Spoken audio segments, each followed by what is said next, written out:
Alors, à cette adresse, vous allez pouvoir télécharger un zip qui va, une fois qu'il sera dézippé, vous donner accès à deux fichiers Photoshop, des fichiers .psd, que vous allez pouvoir les ouvrir dans Photoshop et regarder dans la palette des calques comment ça a été fait.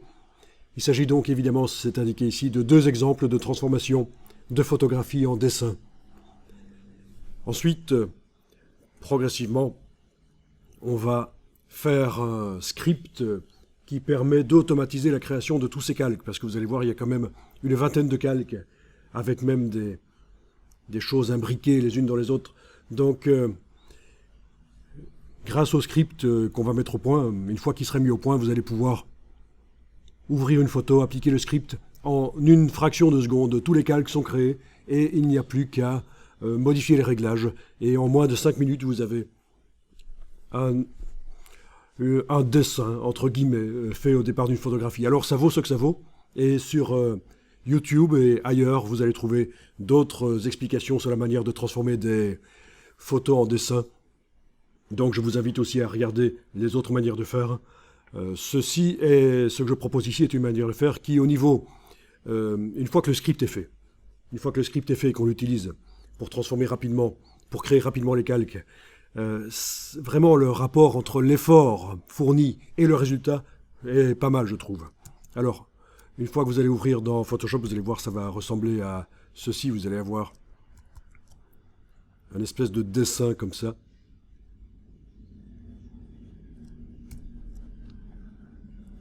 Et donc, la photo d'origine est celle-là. Là, je viens juste de faire Alt-clic sur l'œil en face du calque d'arrière-plan pour rapidement enlever tous les autres yeux. Autre photo. Là, je viens de faire CTRL tabulation pour passer rapidement à l'autre onglet. Voilà.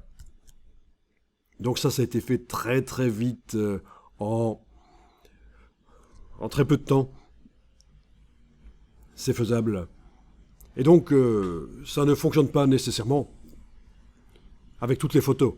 Déjà, il faut quand même que le sujet de la photographie, mais ça peut être aussi un personnage, c'est pas nécessairement toujours de l'architecture comme on voit ici, le sujet soit bien éclairé, il faut qu'il y ait un éclairage qui souligne le relief, il faut qu'il y ait des ombres. Donc, les sujets un peu plats, ça va pas être génial. Ici, même chose, je fais Alt-clic là-dessus et vous voyez l'original ici.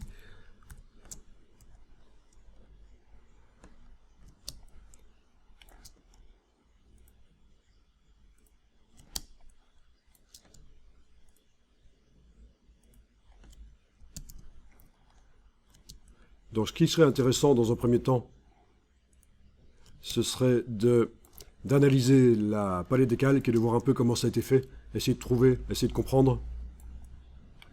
Et puis on va faire ça ensemble.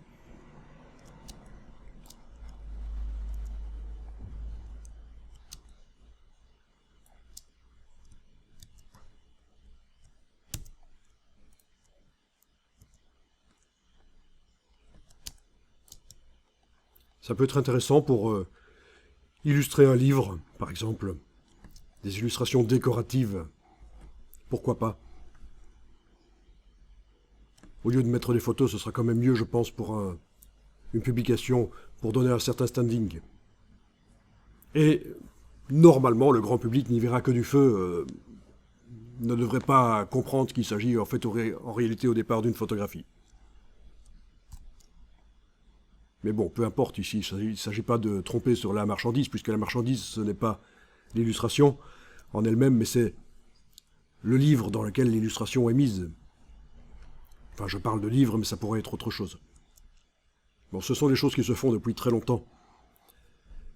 Transformer des photos en illustration, notamment avec Illustrator et sa fonctionnalité de vectorisation, qui anciennement était un logiciel à part, qui s'appelait Adobe Streamline. Mais bon, ici on est dans Photoshop, le résultat est moins vectoriel. Ça ressemble plus à du dessin.